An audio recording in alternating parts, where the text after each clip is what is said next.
आज की वीडियो में हम लोग इंग्लिश के टॉपिक डिस्कस करने वाले हैं। चैप्टर नंबर 1, वो डिड पैट्रिक्स होमवर्क। ये है एनसीईआरटी क्लास 6। सो आइए आज की वीडियो शुरू करते हैं। अगर आपने अभी तक हमारे चैनल को सब्सक्राइब नहीं करा तो सब्सक्राइब कर दीजिए और बेल आइकन को दबा दीजिए, और हमारी वीडियो को जितना ज़्यादा हो सके उतना ज़्यादा शेयर कीजिए और वीडियो को लाइक ज़रूर कीजिएगा। तो चलिए आज की वीडियो शुरू करते हैं।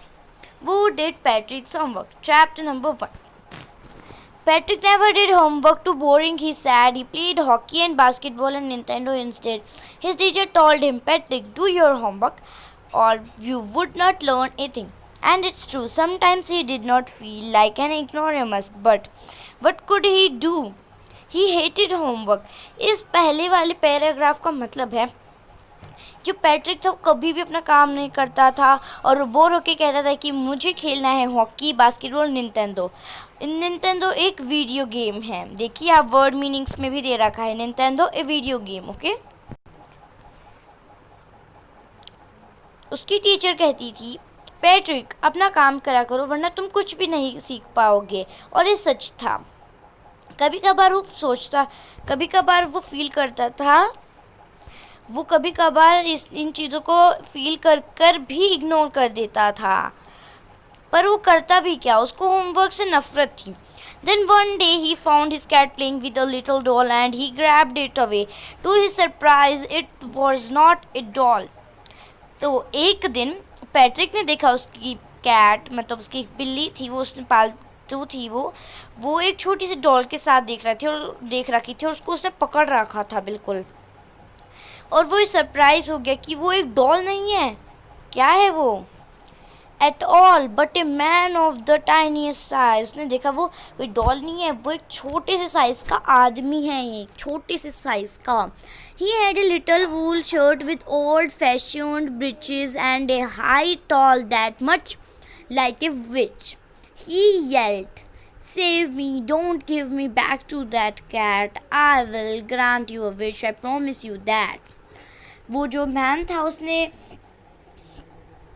छोटी सी एक वूल शर्ट पहन रखी थी, वो बहुत पुराना फैशन भी था, और उसने एक ऊपर एक हाई लेवल मतलब थोड़ी सी ऊंची टोपी पहनी हुई थी कोन शेप में। और वो पैट्रिक से कह रहा था मुझे बचाओ, मुझे उस कैट के पास मत भेजना, मैं तुम्हें एक विश दूंगा। विश मतलब उसकी एक इच्छा पूरी करेगा, और मैं प्रॉमिस करता हूँ तुमसे। Patrick could not believe how lucky he was. Here was the answer to all of his problems. Patrick believe ही नहीं कर पाया कि वो इतना लकी कैसे हो सकता है, इतना लकी कैसे हो सकता है। और इस पैट्रिक की सारी प्रॉब्लम का आंसर वो एक छोटे से मैन था। फिर पैट्रिक ने कहा, सो ही sad, only if you do all my homework till the end of the semester, that's 35 days. If you do a good enough job, I could even get asked. तो फिर पैट्रिक ने कहा कि तुम्हें सिर्फ मेरा होमवर्क कंप्लीट करना है जब तक सेमेस्टर्स का एंड नहीं हो जाता, सेमेस्टर ख़त्म नहीं हो जाते, मतलब मेरा ये सेशन ख़त्म नहीं हो जाता, मेरी क्लास ख़त्म नहीं हो जाती, और उसको ख़त्म होने में सिर्फ 35 डेज़ बचे, मतलब 1 महीना और 5 दिन। उसने कहा कि अगर तुमने अच्छी जॉब करी तो मैं तुम्हें छोड़ दूँगा। The little man face wrinkled like a dishcloth thrown in the hamper. He kicked his legs and outed his fists, and he screamed and scowled and pursed his lips. Oh, am I cursed, but I will do this. जो little man था उसने बहुत बड़ी problem face करी। उसने अपने पैर ज़मीन पे मारा, देखिए ऐसे उसने ज़मीन पे अपना पैर मारा, और फिर वो सोचने लग गया क्या करूँ। और फिर उसने अपने लिप्स को बंद नहीं करते, हम लिप्स हैं उनको अपने बंद कर दिया, बिल्कुल भींच दिया, वैसे करते हैं। Oh am I cursed but I will do not. उसने कहा यार मैं तो फंस गया, पर करना तो पड़ेगा अगर इस कैट से बचना है तो। ठीक है, अगला। And true to his words, that little elf being to do a Patrick's homework, except there was a glitch. The elf did not always know what to do, and he needed help. Help me, he said. He did say, and Patrick would have to help in whatever way. I do not know his words. The elf squared While reading Patrick's homework, get me a dictionary. No, what's even better? Look up the words and sound it out by each letter.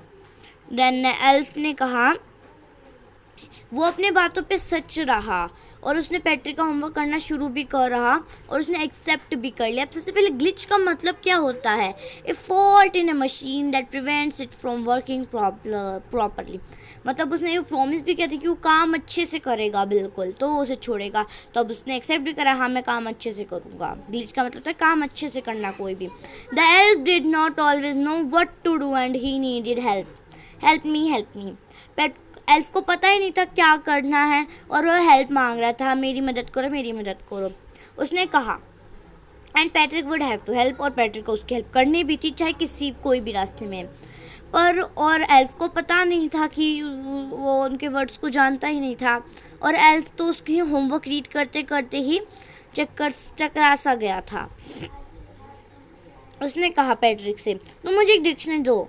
नहीं, उससे भी कोई better चीज़ जो मुझे word को समझने, एक एक वर्ड को समझने में मदद करे, वो चीज़ ला के दो। मेरे हिसाब से स्टोरी अगर हम रीड करें तो बहुत लंबी हो रही है। मैं आपको ये पूरी स्टोरी शॉर्ट में समझा देती हूँ। उस पूरी स्टोरी में है क्या? एक लड़का था, पैट्रिक नाम का लड़का। वो कभी भी अपना काम कंप्लीट नहीं करता था। उसकी टीचर भी कहती थी उसको बस खेलना था हॉकी, बास्केटबॉल और निंटेंडो, एक वीडियो गेम। और उसकी टीचर कहती भी थी कि तुम अपना काम करो वरना तुम कुछ भी नहीं सीख पाओगे। पर पैट्रिक क्या करता, उसको होमवर्क से हेट करता था। एक दिन उसने अपनी कैट को देखा कि वो एक छोटे से डॉल के साथ खेल रही है, पर वो एक डॉल नहीं थी, वो एक एल्फ थी। एल्फ क्या? वो एक छोटा मैन था, वो एक छोटा सा टाइनी मैन था, ठीक है। और उसने एक छोटी सी टी शर्ट पहनी हुई थी।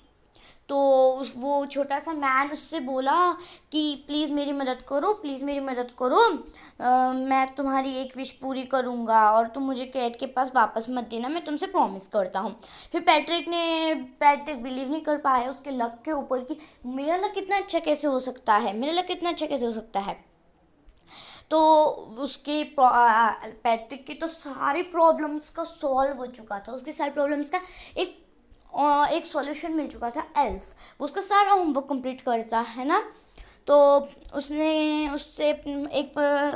कहा कि तुम मेरा सारा होमवर्क कंप्लीट करोगे जब तक सेमेस्टर का एंड नहीं हो जाता। सेमेस्टर का एंड मतलब जब तक मेरे इस क्लास का एंड नहीं हो जाता और उनको एंड होने में सिर्फ 35 डेज बचे। एल्फ ने एक्सेप्ट करा, अपने पैर को ज़मीन पे मारते हुए, होठों को भींचते हुए उसने कहा ठीक है मैं तुम्हारा सारा काम करूँगा। और वो अपने वर्ड्स पे खड़ा भी उतरा, उसने कहा ठीक है मैं करता हूँ। उसने एक्सेप्ट भी करा कि मैं सारा काम परफेक्ट करूँगा तुम्हारा। तो उसने कहा कि उसको पैट्रिक का कुछ समझ में ही नहीं आ रहा था क्या करना है उसका होमवर्क पढ़ के। तो उसने कहा कि तुम मुझे एक डिक्शनरी ला के दो। उसने कहा नहीं, तुम मुझे कुछ ऐसा ला के दो जिससे मैं तुम्हारे एक एक वर्ड को समझ सकूं। तो पैट्रिक को किसी ना किसी तरीके में करना था, वो उसका एल्फ का समझ नहीं पा रहा था। एल्फ तो पूरा कंफ्यूज हो चुका था उसका होमवर्क पढ़ के। और जब एल्फ पे मैथ्स पे आया, पैट्रिक तो अपने लक से ही चला गया।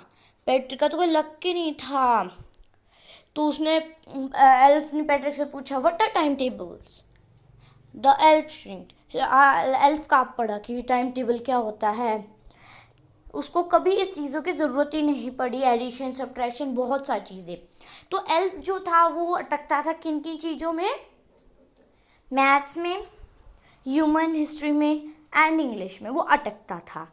उससे वो करा नहीं जाता था, वो बहुत हार्ड समझता था। पर सारे सब्जेक्ट ही उसके लिए मुश्किल थे, पर क्या करता, उसको करना तो था। सारे सब्जेक्ट मुश्किल थे पर उसने करा, तो उससे करा अपना काम, करा।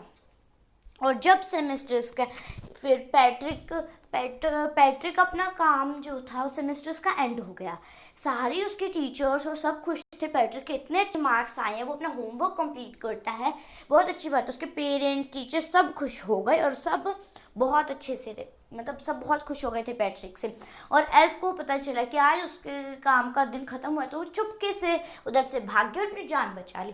तो इस पूरे चैप्टर से हमें सीखने को मिलता है कि हमें अपना होमवर्क का टाइम पे कंप्लीट करना चाहिए, वरना कुछ भी हो सकता है हमें। वरना दूसरे देखा आपने इस चैप्टर से क्या पता चल रहा है, काम तो करा पैट्रिक नहीं है, बस एल्फ ने उसको थोड़ा घुमा फिरा के बोला डिक्शनरी लाओ, ये लाओ, वो लाओ, वरना सारा काम तो पैट्रिक ने करा, उसने ह्यूमन हिस्ट्री के पोर्शंस पढ़े एक एक, मैं से सारे समझते सॉल्व करे, उसने उसको डिक्शनरी ला के दी, उसने उसको सारे चीज़ें समझाई, मैं ये कैसे करते हैं कैसे करते हैं, तो पैट्रिक को खुद ही तो समझ में आई गई होगी।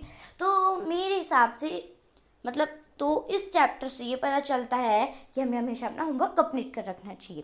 तो अब इस वीडियो में तो मैंने आपको पूरा चैप्टर समझाया है, तो अब अगली वीडियो में हम क्वेश्चन आंसर्स डिस्कस करेंगे इसी चैप्टर के। सो अगर आपने अभी तक वीडियो को लाइक, सब्सक्राइब और बेल आइकन नहीं दबाया है तो प्लीज़ दबा दीजिए और प्लीज़ लाइक कर दीजिए एंड जितना ज़्यादा हो सके उसे शेयर कीजिए। थैंक यू एंड आज की वीडियो मैं यही ख़त्म करती हूँ। Thank you and have a nice day. Bye bye everybody.